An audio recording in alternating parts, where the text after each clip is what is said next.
ازيكم عاملين ايه؟ ان شاء الله تكونوا بخير. اكلة النهارده بقى كلها بروتين وحلوه جدا وموفره، بس فيتاميناتها اكتر من توفيرها. تمام، النهارده هنعمله عدس بجبه او عدس بني، مش عارفه انتوا بتقولوه ايه، بس احنا بنقوله عدس بجبه. انا مش عارفه انتوا بتسموه ايه، بس اكله حلوه جدا والله. تمام، ومغذيه جدا جدا للاطفال لانها مليانه بروتين. تمام، دي عدس بجبه مغسول كويس جدا وحاطين يعني نص الحله كده بتبقى ميه لانه بياخد سوا جامد جدا.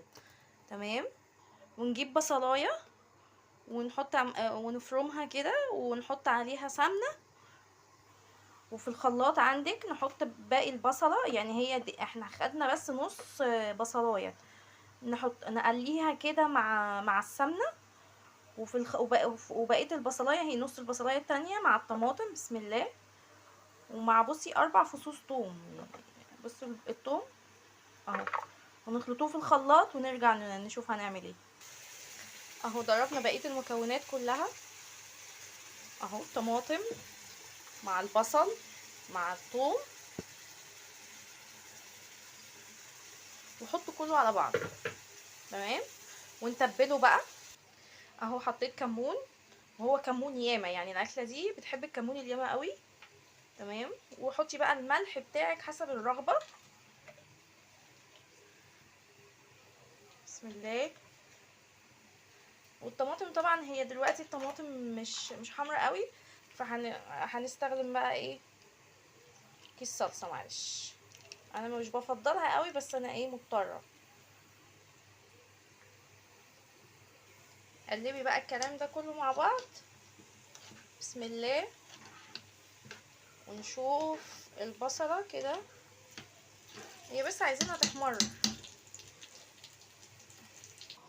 اهو. بصوا البصله احمرت كده، تمام قوي، هو كده حلو قوي والله. هو اكل زمان كله غذا مفيد جدا لعيالك، يعني امهاتنا زمان كانوا هو مش بيتعمل كل يوم، بس حتى لو مره في الشهر مرتين في الشهر يبقى كله صحه للعيال وليكوا حتى يعني.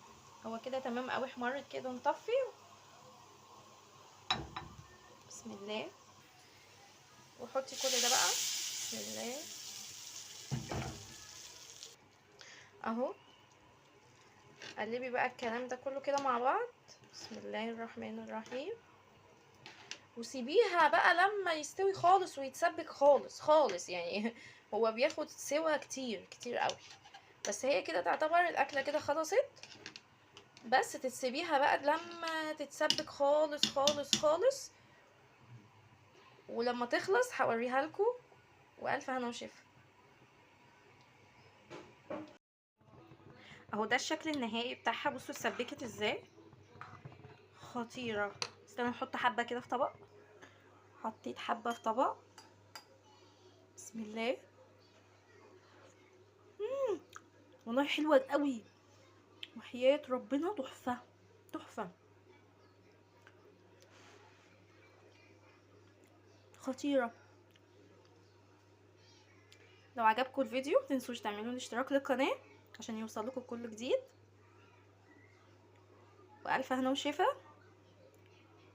متنسوش تدعوا لامي بالرحمه. السلام عليكم ورحمه الله وبركاته.